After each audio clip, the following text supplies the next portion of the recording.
5,000 ನಾನು ಜೀವ ಬಿಟ್ಕೊಳ್ಳೋ ಹೊತ್ತಿಗೆ ಆ ಕಾರ್ಡ್ ತೆಗೆದುಬಿಟ್ಟು ಅವ್ರು ಬದಲಾವಣೆ ಮಾಡಿ ಅವನ ಕಾರ್ಡ್ ನನಗೆ ಕೊಟ್ಟು ನನ್ನ ಕಾರ್ಡ್ ಅವ್ನು ಇಟ್ಕೊಂಡಲ್ಲ. ಒಂದೇ ಸಮವಾಗಿ ಕಾಣ್ತಿರೋದ್ರಿಂದ ಕಾರ್ಡು ಅದು ನನ್ನದೇ ತಿರ್ಕೊಂಡು ನಾನು ಜೀವಿಗೆ ಹಾಕ್ಕೊಂಡು ಮನೆಗೆ ಹೋದೆ. ಮನೆಗೆ ಹೋಗಿ ಮನೇಲಿ ಲಾಕ್ ಮಾಡಿಬಿಟ್ಟು ಸುಮ್ಮನೆ ಆದೆ. ಮತ್ತು 20ನೇ ತಾರೀಕು ನನಗೆ ಹಣದ ಅವಶ್ಯಕತೆ ಇತ್ತು. ಬಂದಾಗ ನೋಡಿದಾಗ ನನ್ನಲ್ಲಿದ್ದಂಥ ಅಮೌಂಟ್ ಎಲ್ಲ ಖಾಲಿಯಾಗಿತ್ತು. ಬ್ಯಾಂಕಿಗೆ ಹೋಗಿ ವಿಚಾರ ಮಾಡಿದಾಗ ಬ್ಯಾಂಕ್ನವರು ಇದನ್ನು ಮುತ್ತುರಾಜನ್ನ ಒಂದು ವ್ಯಕ್ತಿ ಮಂಡ್ಯ ಜಿಲ್ಲೆಯೂ ಅದನ್ನು ಪೂರಾ ದುಡ್ಡು ಎತ್ತಿದ್ದಾನೆ ಕಣಪ್ಪ, ನೀನು ನಾವೇನು ಮಾಡೋಕ್ಕಾಗಲ್ಲ, ನೀನು ಕಂಪ್ಲೇಂಟ್ ಕೊಟ್ಟು ಹೋಗು ಅಂತ ಹೇಳಿದರು. ಅದೀಗ ನನಗೆ 85,000 ರೂಪಾಯಿ ಪೂರಾ ಅನ್ಯಾಯ ಆಗೋಗಿದೆ. Kumaraswamy, Alur, just news.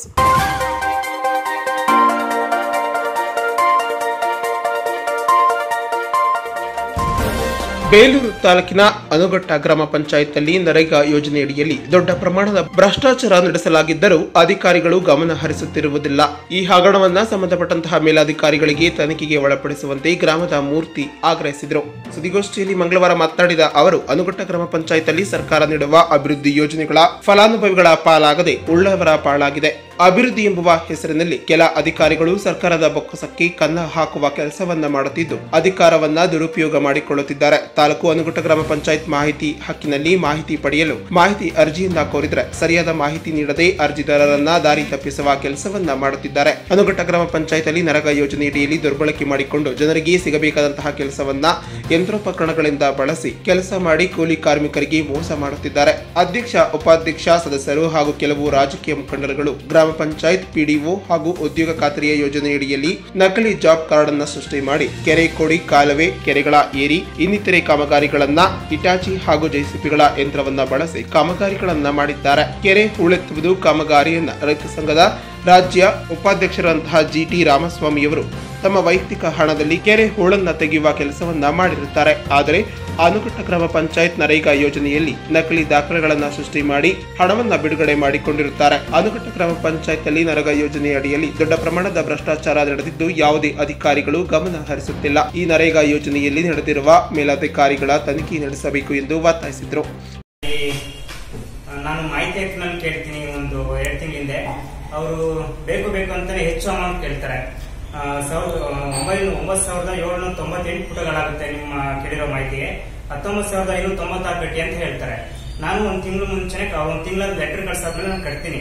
ಆಮೇಲೆ ತದನಂತರ ಅವ್ರು ಯಾವ ರೀತಿ ಕಳಿಸ್ತಾರೆ ಅಂದ್ರೆ ಮಾಹಿತಿನ ನಾನು ಕೇಳಿದ್ದಿರೋ ಮಾಹಿತಿಗಳನ್ನೆಲ್ಲ ಹಾಕಿ ಕಳಿಸ್ತಾರೆ. ಈ ರೀತಿ ಕಳಿಸ್ತಾರೆ. ಹಾಕಿರೋ ಪೇಜಸ್ ಗಳನ್ನ ಜೆರಾಕ್ಸ್ ಮಾಡಿಸಿ ಪ್ರತಿಯೊಂದನ್ನು ಮಾಡಿದ್ದಾರೆ. ಇದು ಒಂದು ಜೆರಾಕ್ಸ್, ಇದು 10 ಸೆಟ್ ಇದೆ ಮಾಡಿರೋ ಕಾಪಿಗಳೇ. ಇದು 1,000 ಪುಟಗಳಿವೆ. ನಾನು ಅದೇ ರೀತಿ ಮಾಡಿದ್ದಾರೆ. ಮತ್ತೆ ನಾನು 5% ಮತ್ತೆ 25% ಕೇಳ್ತೀನಿ, ಏನು ಕೊಟ್ಟಿರಲ್ಲ. ಬರೀ ಅಂಗಡಿಗಳಿಂದ ಪ್ರೊಟೆಕ್ಷನ್ ಮಾತ್ರ ಕೊಟ್ಟಿರ್ತಾರೆ.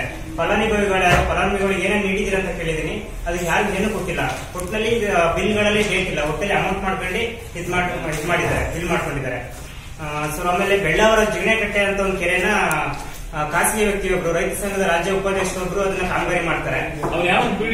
ಮತ್ತೆ ಕೆಲ್ಸಕ್ಕೆ ಹೋಗೋನೆಲ್ಲ ಕರ್ಕೊಂಡು ಬಂದು ಫೋಟೋ ತೆಗಿಸಿ ಅವ್ರ ಅಕೌಂಟಿಗೆ ದುಡ್ಡು ಹಾಕಿ ಬಿಡಿಸ್ಕೊಂಡು ಇದ್ ಮಾಡಿದ್ದಾರೆ. ಬಟ್ ಅದು ಯಾರು ಬಿಡಿಸ್ಕೊಂಡಿದ್ದಾರೆ ಅನ್ನೋದು ನಮ್ಗೆ ಗೊತ್ತಿಲ್ಲ.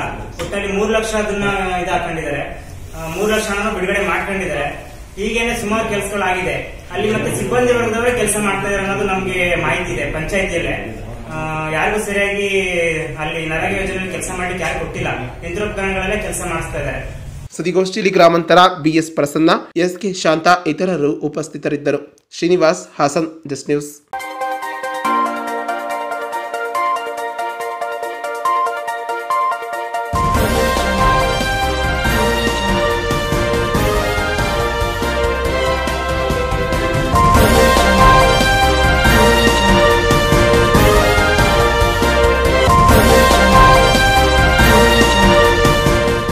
ಹೊಳೆನರಸೀಪುರ ತಾಲೂಕಿನ ಚಿಗಳಿ ಗ್ರಾಮದಲ್ಲಿ 5 ಕರೋನಾ ಸೋಂಕು ದೃಢಪಟ್ಟಿದ್ದು ಗ್ರಾಮಸ್ಥರಲ್ಲಿ ಆತಂಕ ಮನೆ ಮಾಡಿದೆ. ಹೊಳೆನರಸೀಪುರ ತಾಲೂಕಿನ ಕಸ್ಬಾ ಹೋಬಳಿಯ ದೊಡ್ಡಬಾಗೇತಹಳ್ಳಿಯ ಗ್ರಾಮ ಪಂಚಾಯತ್ ವ್ಯಾಪ್ತಿಯ ಚಿಗಳಿ ಗ್ರಾಮದಲ್ಲಿ 700ಕ್ಕೂ ಹೆಚ್ಚು ಜನರು ವಾಸವಾಗಿದ್ದಾರೆ. ಗ್ರಾಮದ 3 ವರ್ಷದ ಮಗು ಸೇರಿದಂತೆ ಒಂದು ಮನೆಯಲ್ಲಿ 5 ಕರೋನಾ ಸೋಂಕು ದೃಢಪಟ್ಟಿದ್ದು ಸೋಂಕಿತರನ್ನ ಹಾಸನದ ಕೋವಿಡ್ ಆಸ್ಪತ್ರೆಗೆ ಚಿಕಿತ್ಸೆಗಾಗಿ ದಾಖಲಿಸಲಾಗಿದೆ. ಹಿರಿಯ ಅಧಿಕಾರಿಗಳ ನಿರ್ದೇಶನದಂತೆ ಸೋಂಕಿತರ ಮನೆಯ ಸುತ್ತಮುತ್ತ 100 ಮೀಟರ್ಗಳನ್ನ ಸೀಲ್ ಡೌನ್ ಮಾಡಲಾಗಿದೆ ಮತ್ತು ಸಂಪೂರ್ಣ ಗ್ರಾಮವನ್ನ ಸ್ಯಾನಿಟೈಸರ್ ಮಾಡಲಾಗಿದೆ. ಗ್ರಾಮಸ್ಥರೊಂದಿಗೆ ಗ್ರಾಮ ಪಂಚಾಯತ್ ಪಿಡಿಒ ಅರುಣ್ ಮಾತನಾಡಿ, ನಿಮ್ಮ ಆರೋಗ್ಯ ರಕ್ಷಣೆಯಲ್ಲಿ ನೀವು ಹೆಚ್ಚು ಕಾಳಜಿ ತೋರಿಸಿದಷ್ಟು ನಿಮಗೆ ಹಾಗೂ ಕುಟುಂಬಕ್ಕೆ ಕ್ಷೇಮ. ಸರ್ಕಾರದ ನಿಯಮಗಳನ್ನ ಕಡ್ಡಾಯವಾಗಿ ಪಾಲನೆ ಮಾಡಬೇಕು ಹಾಗೂ ಮಾಸ್ಕ್ ಅನ್ನು ಧರಿಸಬೇಕು. ಮನೆಯಿಂದ ಯಾರು ಹೊರಬರಬಾರದು. ವಿನಾಕಾರಣ ಸುತ್ತಾಡುವುದು ಅಥವಾ ಪರಸ್ಪರ ಅಂತರವಿಲ್ಲದೆ ಒಟ್ಟಿಗೆ ಕೆಲಸ ಕಾರ್ಯದಲ್ಲಿ ತೊಡಗುವುದು ಜಾಗೃತರಿಂದ ಇರಬೇಕು ಎಂದು ಎಚ್ಚರಿಕೆಯನ್ನ ನೀಡಿದರು. ಈ ಸಂದರ್ಭದಲ್ಲಿ ಗ್ರಾಮ ಪಂಚಾಯತ್ ಕಾರ್ಯದರ್ಶಿ ಮಹದೇವಪ್ಪ, ಗ್ರಾಮ ಲೆಕ್ಕಾಧಿಕಾರಿ ವಿಶ್ವಪ್ರಸಾದ್, ಬಿಲ್ ಕಲೆಕ್ಟರ್ ಮಂಜುನಾಥ್ ಇತರರು ಹಾಜರಿದ್ದರು. Holenarasipura, Ravikumar, just news. ಮಹಾಮಾರಿ ಕರೋನಾಗೆ ಇಂದು 4 ಬಲಿ, ಸಾವಿನ ಸಂಖ್ಯೆ 33ಕ್ಕೆ ಏರಿಕೆ. ಹಾಸನ ಜಿಲ್ಲೆಯಲ್ಲಿ ಒಂದೇ ದಿನ 96 ಪ್ರಕರಣಗಳು ದಾಖಲು. ಸೋಂಕಿತರ ಸಂಖ್ಯೆ 1000 ಗಡಿ ದಾಟಿದೆ. 584 ಮಂದಿ ಗುಣಮುಖರಾಗಿ ಬಿಡುಗಡೆ. 432 ಮಂದಿ ಸಕ್ರಿಯವಾಗಿ ಜಿಲ್ಲಾ ಆಸ್ಪತ್ರೆಯಲ್ಲಿ ಚಿಕಿತ್ಸೆ ಪಡೆಯುತ್ತಿದ್ದಾರೆ ಎಂದು ಜಿಲ್ಲಾ ಆರೋಗ್ಯಾಧಿಕಾರಿ ಡಾಕ್ಟರ್ ಸತೀಶ್ ಸ್ಪಷ್ಟನೆ. ಇನ್ನೆರಡು ದಿನಗಳಲ್ಲಿ ಯಗಚಿ ಜಲಾಶಯ ಭರ್ತಿ. ಈ ಬಾರಿ ಉತ್ತಮ ಮಳೆಯಾಗಿದ್ದು ರೈತರು ಕೃಷಿ ಚಟುವಟಿಕೆಗಳಲ್ಲಿ ತೊಡಗಿದ್ದಾರೆ. ಆಗಸ್ಟ್ 1ರಿಂದ ಕೆರೆಗಳಿಗೆ ನೀರು ಹರಿಸಲಾಗುವುದು ಎಂದು ಶಾಸಕ ಕೆಎಸ್ ಲಿಂಗೇಶ್ ಭರವಸೆ. ಮತ್ತು ನರೇಗಾ ಯೋಜನೆಯಲ್ಲಿ ದೊಡ್ಡ ಪ್ರಮಾಣದ ಭ್ರಷ್ಟಾಚಾರ. ಅಧಿಕಾರವನ್ನ ದುರುಪಯೋಗ ಮಾಡಿಕೊಂಡು ಸರ್ಕಾರದ ಬೊಕ್ಕಸಕ್ಕೆ ಕನ್ನ ಹಾಕಿದ ಖದೀಮರು ಕೂಡಲೇ ತನಿಖೆಗೆ ಒಳಪಡಿಸುವಂತೆ ಗ್ರಾಮಸ್ಥರ ಆಗ್ರಹ.